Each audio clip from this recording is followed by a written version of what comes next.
नमस्कार, टीव्ही9 मराठीमध्ये आपल्या सगळ्यांचं स्वागत। मी निखिला पाहतोय देश महाराष्ट्र आणि बुलेटिनची सुरुवात मोठ्या बातमीने।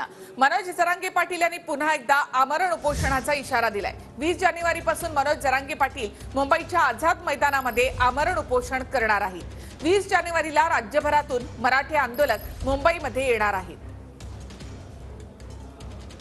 त्यांनी काय डाव टाकला माहिती आहे तुम्हाला? तुम्हाला माहित नसला तर ऐका काय डाव टाकला त्यांनी। आपल्याला नोटिसा दिल्या आणि त्या मुंबईला 144 लागू केला। किती तारखेपर्यंत? 18 पर्यंत। चला 20 जानेवारी मुंबई आमरण उपोषणाला। आमरण उपोषण मनोज जरांगे मुंबईतल्या आझाद मैदानावर 20 तारखेला करणार। त्याला भेटायला मराठे येणार थेट मुंबई आझाद मैदान शिवाजी पार्कला आम्ही आमरण उपोषणाला बसणार। मराठे भेटायला येणार कसं काय तुम्ही येऊन देणार नाही? मग त्यांना जे जे बघायचं ते बघतील। आपल्या माणसाकडून कुठेही जाळपोळ होणार नाही याची दक्षता घ्यायची। टीमा तयार करा, सगळं घ्या।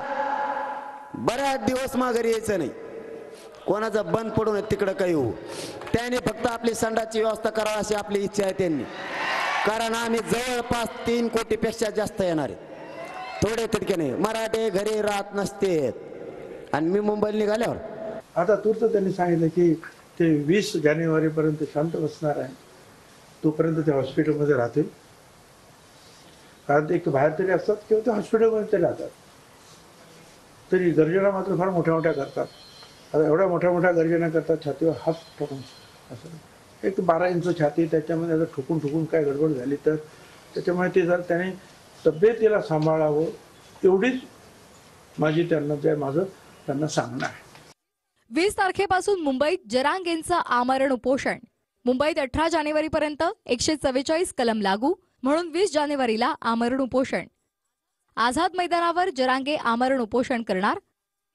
3 कोटीपेक्षा जास्त मराठ्यांची व्यवस्था करावी असं जरांगेंनी सांगितलंय।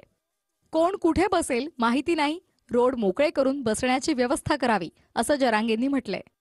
मराठ्यांनी मुंबईकडे कूच केली तर विराट समुदाय माघारी फिरणार नाही असं जरांगेंनी सांगितलंय।